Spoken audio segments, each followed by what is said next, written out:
Mario, je me souviens d'une époque, j'étais tout petit. On rentrait au parc de Laurentides, il y avait une barrière, des gens de la Sûreté du Québec qui étaient là, qui nous accueillaient, ils prenaient nos coordonnées. C'était pendant longtemps comme ça. Effectivement, comme le parc des Laurentides est un territoire à accès limité, on installe 3 barrières. Alors, les barrières étaient installées à Héberville, à La Terrière et à Stoneham. Alors, quand on se présentait là, d'abord, c'est un arrêt obligatoire. Oui. Tu n'avais pas le choix, Non. tu arrêtais. Il y avait 2 gardiens qui y travaillaient Oui. et inscrivaient les renseignements suivants. Donc, la date, l'heure, le voyage devait se faire en 1h30. Alors, on prenait ton genre de véhicule, ton numéro de plaque, le nombre de passagers et la destination. Bon, destination, vous allez dire Héberville ou La Terrière, C'est nous mais l'autre. ça pouvait être aussi que tu allais à la pêche. Ah, c'est Alors, vrai, oui. on contrôlait ces choses-là. Donc, on devait faire le voyage dans 1h30.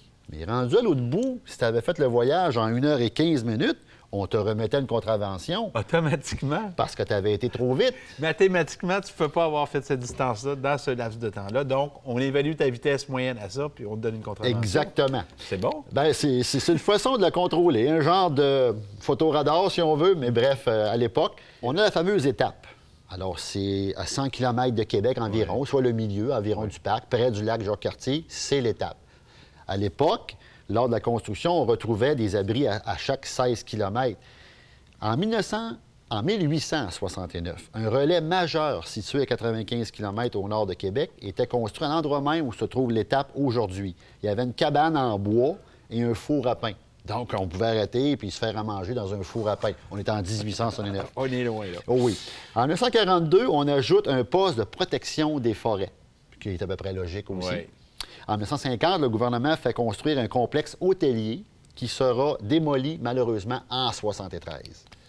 Le 5 septembre 2003, les gens s'en rappelleront car c'est assez récent, le bâtiment de l'étape est ravagé par un incendie. On aura dû attendre encore peut-être 3 ans plus tard, en 2006, pour les nouvelles installations qui ont été reconstruites et qui sont beaucoup plus modernes aujourd'hui qu'ils étaient auparavant. Également, il y avait un grand restaurant sur le bord du lac Jacques-Cartier, une maison style canadienne qui s'appelait le restaurant L'Étape. On faisait de la cuisine haut de gamme. C'était également une école de formation. Effectivement, effectivement. La semaine prochaine, je vous parle, on parle un peu de politique à travers ça, sans vouloir en faire, du mouvement Accès Bleuet. Merci, Mario. Merci.